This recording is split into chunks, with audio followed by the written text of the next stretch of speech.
yang terjadi di elit politik nasional itu tidak seperti, sama sekali tidak seperti yang Anda baca di koran atau Anda dengarkan di televisi, gitu ya. Satu. Nomor dua, apakah presiden berkuasa? Tidak. Apakah Megawati berkuasa? Tidak. Apakah anak-anaknya Megawati berkuasa? Akan semakin tidak. Ya. Terus siapakah yang berkuasa? Gitu. Yang berkuasa tidak pernah muncul di media massa. Jadi mereka membutuhkan ketidakpastian dari pelaku-pelaku di panggung ini, diadu domba sedemikian rupa. Nah, siapakah yang madu domba? Yang madu domba ini sudah juga sedang bertarung di antara mereka. Jadi nanti ada skala global internasionalnya, terus nanti ada tajallinya yang agak regional nasional, gitu ya. Nah, mereka ini pokoknya kalau ndak Yahudi Timur ya Cina Barat, kan gitu. Kira seperti itu. Nanti timelinenya adalah 5 tahun kemudian 10 tahun ini kita mengalami pertaruhan. Indonesia akan dimik-dimik kembali bangkit menggeliat atau akan hancur sama sekali dan menjadi bangsa jongos total tahun 2024. Nah, siapakah mereka ini? Pasti adalah konstelasi para pemilik modal, baik di tingkat internasional maupun regional dan nasional. Nah, itu lapisan-lapisan ini juga bertarung satu sama lain, tapi yang pasti ada rasnya mereka.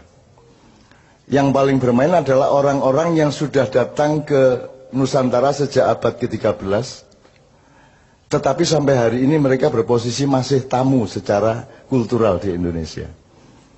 Lagi engko jajal diskusi ning warung-warung, kok isih dayoh maksudnya piye gitu ya. Ya.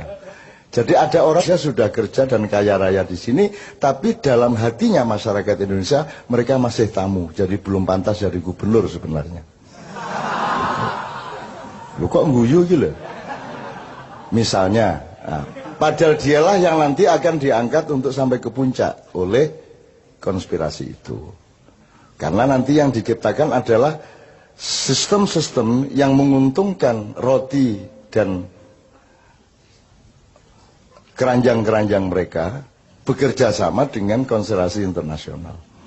Nah, jadi saya ingin memperingatkan, kue isih dayoh, kue aja banget-banget lemu pecicilan, ya. Iki Indonesia iki aja rumangsamu ming kaya sing kok sangka. Ono liya-liyane loh di Indonesia ini. Bangsa Indonesia itu banyak.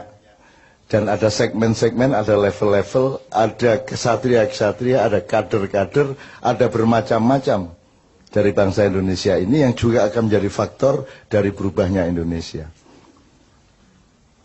Jadi jangan dipikir Indonesia akan berlangsung persis seperti yang kalian skenariokan.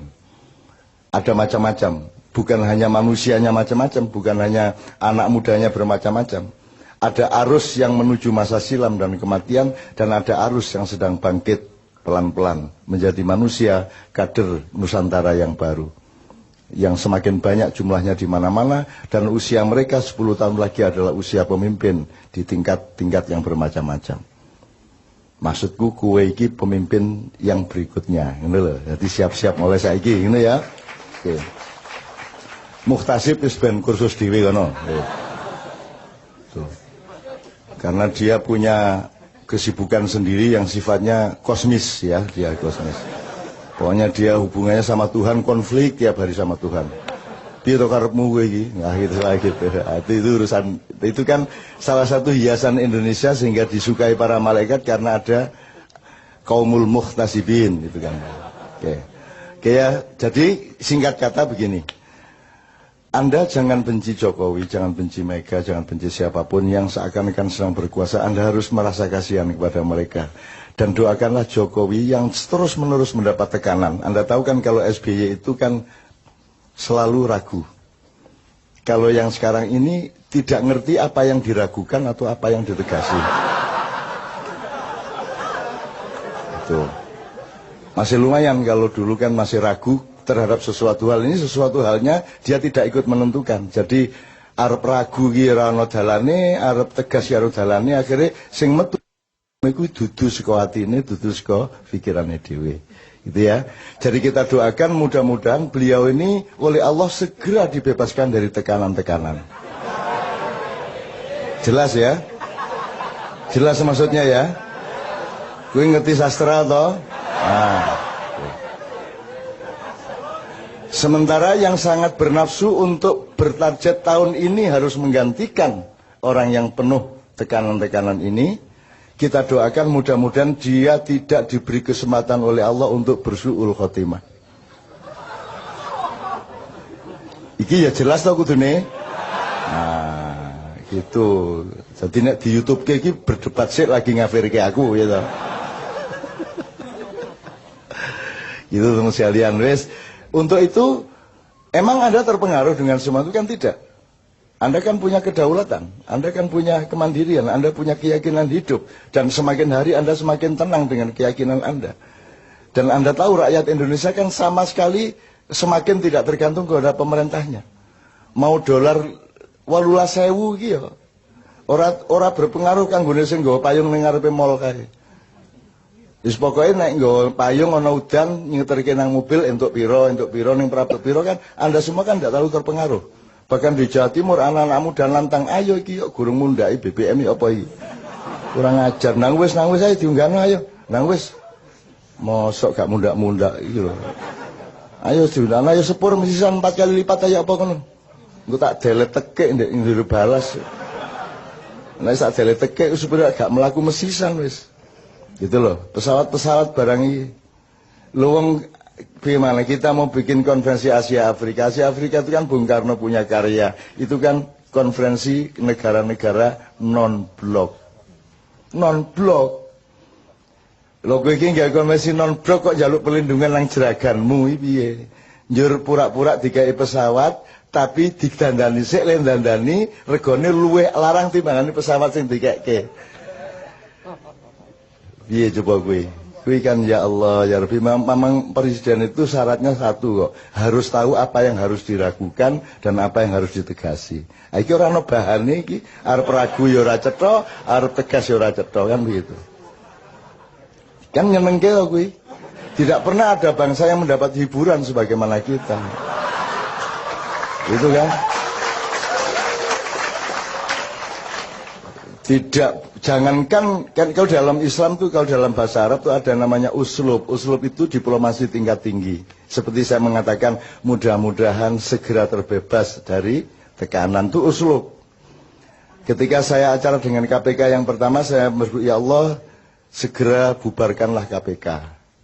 Itu kan uslub, artinya maksudnya kehakiman, kepolisian, kejaksaan sudah beres, bisa menjalankan tugasnya dengan jujur sehingga tidak diperlukan KPK. Jadi kalau KPK didoakan untuk bubar itu artinya supaya tidak perlu ada ad hoc lagi untuk mengurus korupsi kan gitu. Tapi orang karena pikirannya linier dan sastra kalimat aja tidak jelas. Maka ketika saya berdoa dengan tingkat uslub tadi, susastra tinggi tadi, orang paham loh, kok Cak Nun menginginkan KPK bubar karepe piye? Loh, nek KPK bubar berarti hukum sudah beres, kan begitu. Karena hukum belum beres, pelaku-pelakunya belum beres, diperlukan perangkat pembantu pemain bon-bonan yang namanya KPK. Kan begitu kan? Nah, kalau sudah kesebelasannya beres, tidak perlu ngebon lagi. Nah, Indonesia ini lebih lucu lagi. Pemain bon-bonnya hanya dimasukkan lapangan, yang pemain yang diganti tidak dikeluarkan dari lapangan. Bener nggak? Loh mestinya kalau diganti yang diganti keluar ki nggak tetap di dalam. Akhirnya gelut dewe sadu-saduan dewe. Kan gitu. Antara pemain pengganti sama pemain yang diganti. Kan begitu. Sampai hari ini toh sadu-saduan nggak karu-karuan. Kan ini nyenengke negara ini nyenengke. Saya luar biasa bahagia sebagai bangsa. Luar biasa bahagia. Iki tenang iki Jon. Iki malaikat yang tidak pernah ketawa jan nahan banget. Jan kudu guyu tenan kemenungsan gitu. Bahkan tidak ada tugas malaikat untuk tertawa, tidak ada. Malaikat itu semua serius. Tapi khusus untuk Indonesia ini akhirnya rundingan wis ora apa-apa yang guyu wae ya. Ngono kuwi ya saking lucune kok. Edan tenan ambo tenan. Lho wong piye to wong panglima tertinggi TNI kok mendapat gelar anggota kehormatan. Lu panglima kok anggota kehormatan. Piye logikane iki? Gitu lho, piye to iki? Aku kok dikai anggota kehormatan mak iya. Lho piye to iki? Lho aku ini. Jadi, wah malaikat ora entuk guyu piye? Akhirnya disentak karo Gusti. Rentok guyu malaikat. Ah lucu tenan ini. Lebih itu coba itu. Maka Anda harus tahu itu bukan penjilatan, itu sedang mempermainkan. Ada skenario untuk menggunakan. Gitu loh, dan seterusnya lagi nek dikai contoh kayak banget lah. Dengan bahasa yang seperti itu, maka Anda sebagai orang makyat ternyata uslubnya sudah tinggi. Langsung mengerti. Luar biasa Anda. Di bawahnya baru ada yang namanya balaghah, itu ilmu komunikasi biasa. Nah ini balaghah aja belum nyampe, jadi nggak ngerti bagaimana ngomong sama Amerika, bagaimana ngomong kepada Singapura, nggak punya uslub. Kan tidak perlu menentang untuk menentang. Gitu loh. Kan saya sering sudah kasih contoh yang kecil-kecil toh. Gue nak diajak kerengan iki moro bisi ono. Gue nek kerengan karo aku mesti kalah. Gue sebelum gue melayu saiki melayu. Akhirnya mesti budidon melayu gae padahal nek kerengan tangan ya kene kalah jan. Itu namanya uslub. Itu puncak dari balaghah ya Ustaz ya. Puncak dari balaghah. Itu teman sekalian. Oke. Lu sekarang itu bagaimana mau balaghah aja nggak ngerti kok. Mosok sambat saya mau dijatuhkan loh sama Jika. Loh, kok ngomong ngono lho mbok sing rada bahasa sing rada samar sithik apa piye ngono lho. Sing lelu tapi jenenge lugu kan ya ora mlebu neraka wong lugu. Lugu ora ngerti ya. Ya ngertine mebel ya mebel, kayu ya kayu. Wis piye dituntut balaghah ya ora iso. Jadi piye meneh, jadi tolong Anda jangan benci ya. Anda harus kasihan dan berempati dan berdoa setiap hari mudah-mudahan beliau segera dibebaskan dari tekanan-tekanan. Amin ya rabbal alamin. Supaya hidupnya tentram, keluarganya tentram, istrinya tidak cemas dan anaknya juga selamat dari mara bahaya. Gitu ya. Ono elek ya ngomong, apik to ya. Apik to gitu loh. Uslub gua. Wah sesuk mesti do Twittere uslub.